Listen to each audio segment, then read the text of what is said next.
Abijah began to rule over Judah in the 18th year of Jeroboam's reign in Israel. He reigned in Jerusalem 3 years. His mother was Micah, a daughter of Uriel from Gibeah. Then war broke out between Abijah and Jeroboam. Judah, led by King Abijah, fielded 400,000 seasoned warriors, while Jeroboam mustered 800,000 courageous men from Israel. When the army of Judah arrived in the hill country of Ephraim, Abijah stood on Mount Zemaraim and shouted to Jeroboam and the Israelite army, "Listen to me.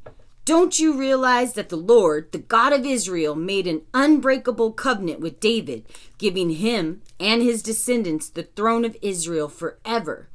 Yet Jeroboam, son of Nebat, who was a mere servant of David's son Solomon, became a traitor to his master." Then a whole gang of scoundrels joined him, defying Solomon's son Rehoboam, when he was young and inexperienced and could not stand up to them. Do you really think you can stand against the kingdom of the Lord that is led by the descendants of David? Your army is vast indeed, but with you are those gold calves that Jeroboam made as your gods. And you have chased away the priest of the Lord and the Levites and have appointed your own priests, just like the pagan nations. You let anyone become a priest these days. Whoever comes to be dedicated with a young bull and 7 rams can become a priest of these so-called gods of yours. But as for us, the Lord is our God, and we have not abandoned him.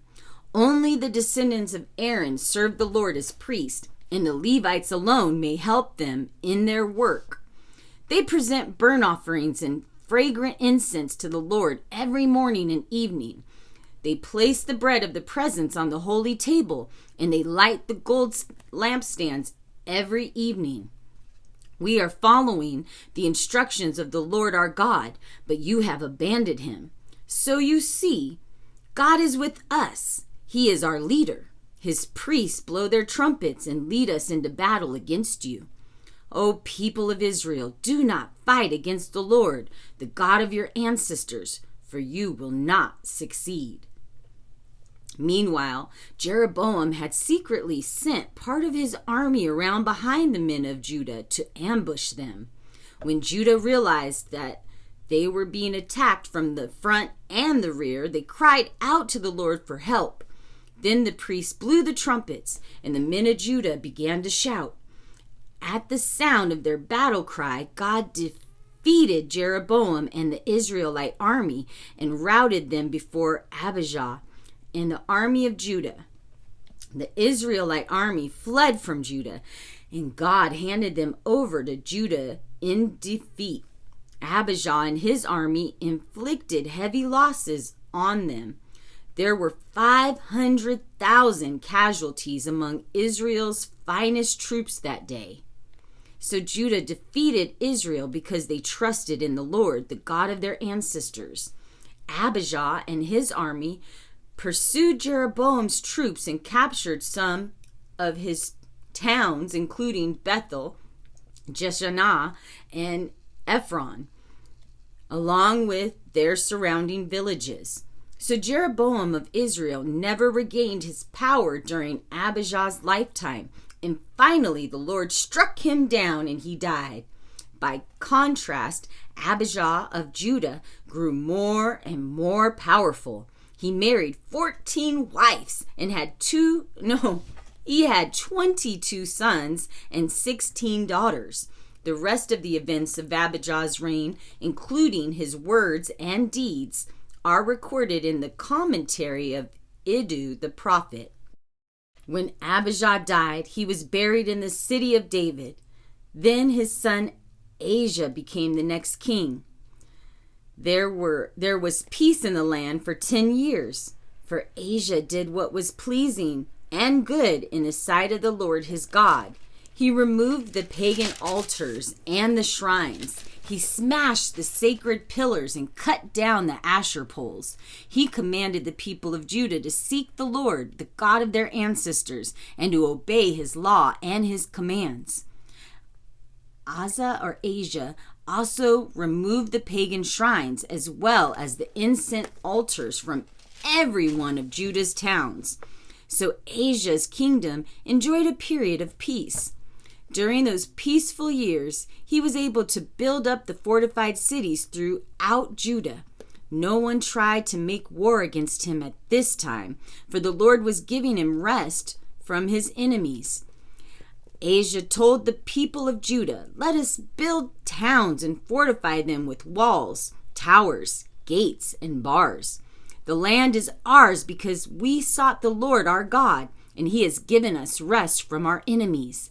So they went ahead with these projects and brought them to completion. King Asa had an army of 300,000 warriors from the tribe of Judah, armed with large shields and spears. He also had an army of 280,000 warriors from the tribe of Benjamin, armed with small shields and bows. Both armies were composed of courageous fighting men. Once, an Ethiopian named Zerah attacked Judah from an army of 1,000,000 men and 300 chariots. They advanced to the city of Mersha. As Asa deployed his armies for battle in the valley of north of Mersha, then Asa cried out to the Lord his God, "O Lord, no one but you can help the powerless against the mighty. Help us, O Lord our God, for we trust in you alone. It is in your name that we have come against this vast horde. O Lord, you are our God. Do not let mere men prevail against you." So the Lord defeated the Ethiopians in the presence of Asa and the army of Judah, and the enemy fled. Asa and his army pursued them as far as Gerar, and so many Ethiopians fell that they were unable to rally. They were destroyed by the Lord and his army, and the army of Judah carried off vast quantities of plunder. While they were at Gerar, they attacked all the towns in that area, and terror from the Lord came upon the people there. As a result, vast quantities of plunder were taken from these towns.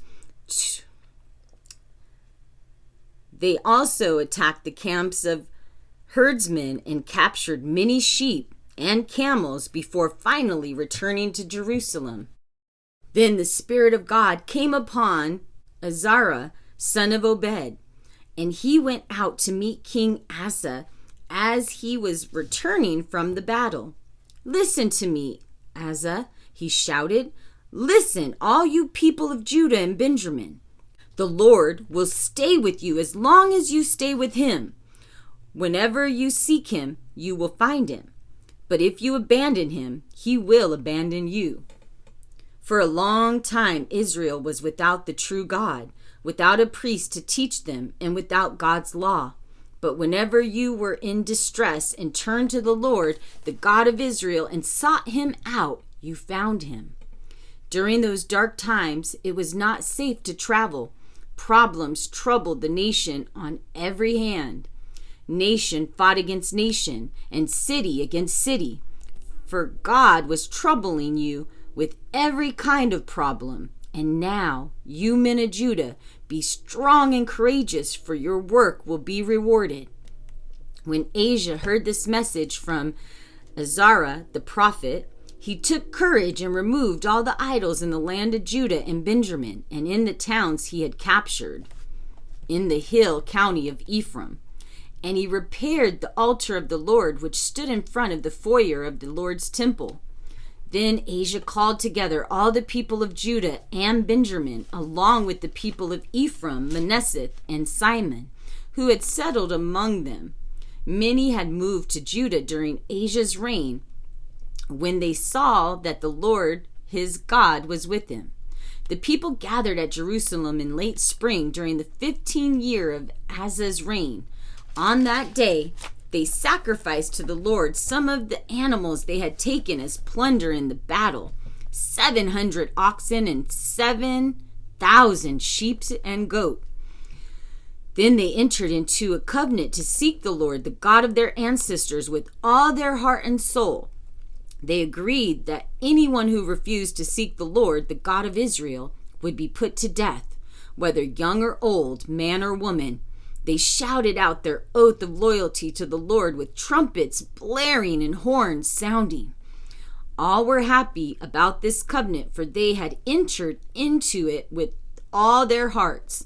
Eagerly they sought after God, and they found him. And the Lord gave them rest from their enemies on every side. King Asa even deposed his grandmother Micah from her position as queen mother because she had made an obscene Asher pole. He cut down the pole, broke it up, and burned it in the Kidron Valley. Although the pagan shrines were not completely removed from Israel, Asa remained fully committed to the Lord throughout his life. He brought into the temple of God the silver and gold and the utensils that he and his father had dedicated. So there was no more war until the 35th year of Asa's reign. In the 36th year of Asa's reign, King Baasa of Israel invaded Judah and fortified Ramah in order to prevent anyone from entering or leaving King Asa's territory in Judah. Asa responded by taking the silver and gold from the treasuries of the Lord's temple and from the royal palace. He sent it to King Ben-hadad of Aram, who was ruling in Damascus, along with this message: "Let us renew the treaty that existed between your father and my father. See, I am sending you a gift of silver and gold. Break your treaty with King Baasa of Israel so that he will leave me alone." Ben-hadad agreed to King Asa's request and sent his armies to attack Israel. They conquered the towns of Ijon, Dan,